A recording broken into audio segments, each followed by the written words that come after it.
Hi, everybody. It had been a while since my last video, and that's because I'm not an influencer, so it's not natural to jump on the microphone every day and to just talk. But I was moved to create this message because my daughters know that mommy is involved in AI. And so my 8-year-old asked me a question, Mommy, what is AI? And I also had another presentation recently, not on AI. It came out of Women's History Month, but because the persons knew I was involved in I was asked for a very simple, non-technical explanation. And I actually find that to be very important because there are sayings like, the teacher hasn't taught unless the child has learned. And no matter how bright you are, if you are unable to explain things so that others can understand, then do you actually really understand is the question. So I had to think about it in a way that an 8-year-old could understand. And so I wanted to share. And I like analogies because that typically helps persons to relate to things much easier. So I came up with this brawn versus brain concept. And brawn, as you know, is just about physicality. And there have been machines that have been created over time that helps with the things that we used to do with our physical bodies. If we think about washing machines, replacing hand washing, if we think about cars, if we think about cranes that help with construction, if we think about escalators and elevators.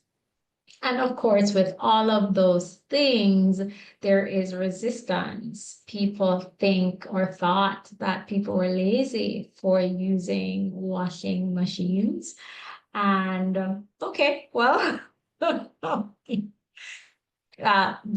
may or may not be. But I think what we often miss is this component of accessibility.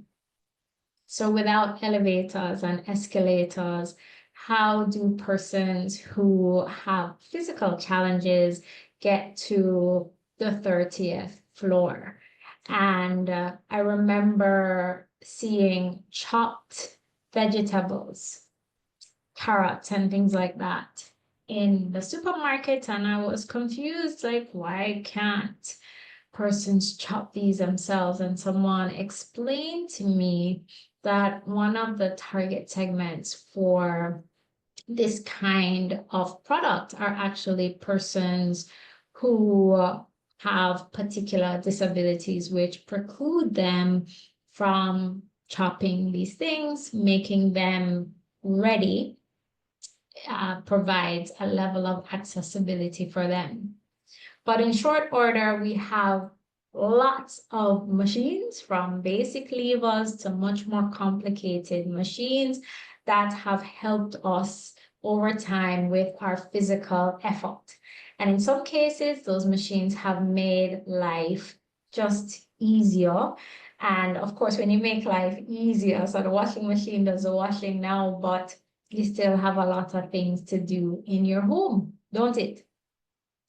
And then you have breakthroughs like cranes, which create new possibilities that didn't exist before. So now we can go up very far into the sky because of cranes. So that's brawn. And if we take that analogy and apply it to brain, artificial intelligence are machines, software, apps that take over some of the functions that we used to do with our brain. And the brain allows us to think, it allows us to create, it allows us to make decisions, it allows us to process data. and artificial intelligence has now come. And it's not new, by the way. Artificial intelligence has been around since the 1950s. Generative AI is what's brand new and exciting. And in some instances, again, it does some things that makes life easier. And then there are, and persons are like, you're lazy. You're lazy for not writing your email yourself. I will not weigh in today on whether people who use washing machines, who buy cut up vegetables, or use artificial intelligence to write emails are lazy. But what I will say is that that's the analogy. It is brains, it is machines, rather apps, software that now supports human beings and in some cases replaces some of the things that we did before.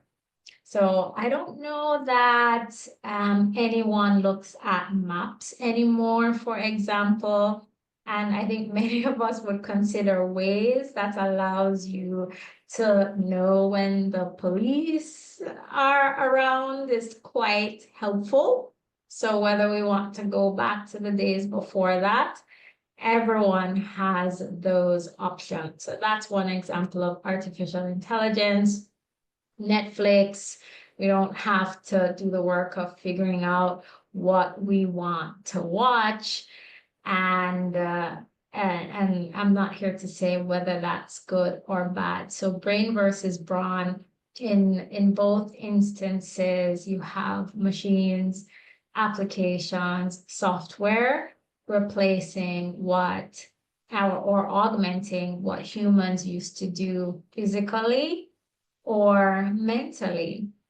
So drop a comment and share if that is an explanation that you think will work with your 8-year-old or has helped you kind of understand in a very simplistic way what is artificial intelligence. Thanks for watching.